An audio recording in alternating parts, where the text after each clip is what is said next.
Hey ladies, welcome to the Mocha Women's Health Primer, where we discuss all things women's health with a Mocha twist. I'm Dr. Tiffany Woodus, and I'm on a mission to educate, elevate, and empower you to control your health narrative. August is National Breastfeeding Month, and we've been discussing breastfeeding myths in our community.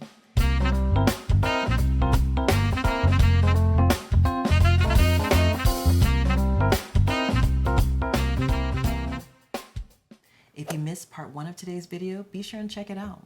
We're going to pick up right where we left off with breastfeeding myth number 9. If my breasts are too small, I cannot breastfeed. Size and shape do not affect your ability to breastfeed and have nothing to do with how much milk you can produce. This includes women with large areolas, the pigmented area around the nipple, flat nipples, or even some women who've had breast surgery.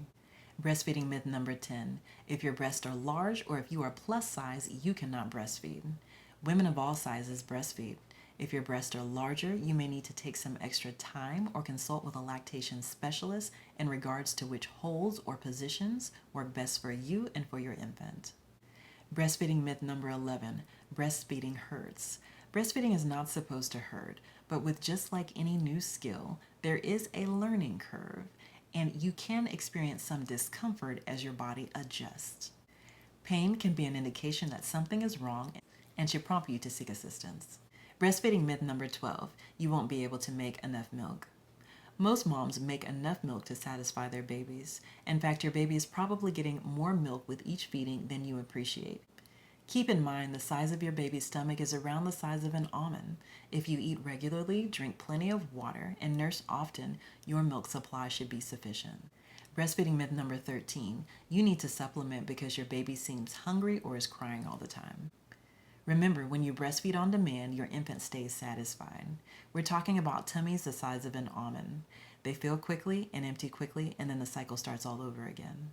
Take note of hunger cues: turning the head from side to side or toward the breast, gnawing on the fist, or smacking the lips. Crying due to hunger is usually a last resort when earlier cues have been missed. Also, don't forget to assess for other reasons your infant might be crying. Your infant could be sleepy, gassy, sick, in need of a cuddle, dirty diaper. If your infant is crying for hours on end and appears to be inconsolable, you may need to seek consultation with your physician or nurse. Breastfeeding myth number 14.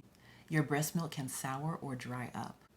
Breast milk does not sour in the breast. Now, it is important to familiarize yourself with guidelines regarding how long your breast milk can remain out at room temperature, how long you can store it in the refrigerator, how long it can be stored in a standard freezer versus a deep freezer. Don't worry about your supply drying up. Breastfeeding is about supply and demand. As long as you are breastfeeding on a regular basis, pumping often, your body will continue to produce more milk. Now, if you stop breastfeeding, skip feedings, or start to supplement, your production may go down. Breastfeeding myth number 15.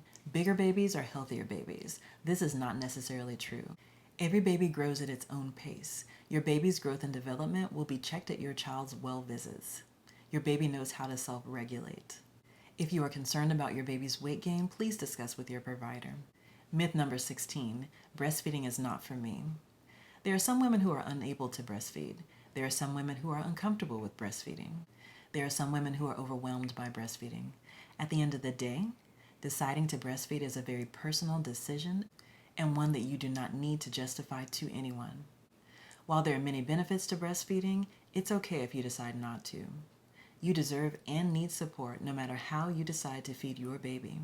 I do want to emphasize that you need to educate yourself and make sure that you have all of the information to make the best informed decision for yourself and for your baby. That's it for today, ladies. As always, I appreciate you. Take good care and stay healthy, friends. If you enjoyed today's video and want to see more like it, be sure and like, share, subscribe, and turn on notifications. Take good care.